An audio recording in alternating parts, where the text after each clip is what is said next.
ಕಟ್ಟಿ ಮುಗ್ಸೋ ಹೊತ್ತಿಗೆ ಬೆಳಕಾದೋಯ್ತಲ್ಲ, ಎಲ್ಲ ಮಾಯವಾಯ್ತಲ್ಲ.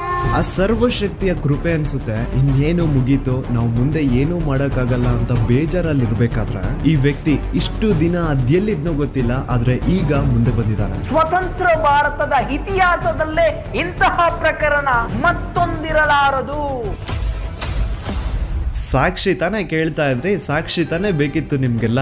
ಈಗ ಒಂದು ಜೀವಂತ ಸಾಕ್ಷಿ ಮುಂದೆ ಇದೆ, ಈಗ ನ್ಯಾಯ ಇಸ್ಕೊಡಿ. ಹಣೆ ಮೇಲ್ ಬರ್ದೋಗ್ ನಂತರರು ನೋಡ್ಕೊತೇನೆ ಕನ್ನಡಿ ಕೊಟ್ರು. ಅದೇ ಒಂದು ನೇತ್ರಾವತಿ ನದಿ ತೀರದಲ್ಲಿ ಡೈಲಿ ಒಂದು ಹೆಣ ಬೀಳೋದು. ಸೊ ಆ ಒಂದು ಬ್ಲ್ಯಾಕ್ ಕಲರ್ SUV ಕಾರ್ಗೂ ಹಾಗೂ ನೇತ್ರಾವತಿ ನದಿ ದಡದಲ್ಲಿ ಸಿಗುತ್ತಿದ್ದಂತಹ ಹೆಣಗಳಿಗೂ ಏನೋ ಒಂದು ಸಂಬಂಧ ಇದೆ ಅಂತ ಭೀಮಗೆ ಗೊತ್ತಾಗುತ್ತೆ.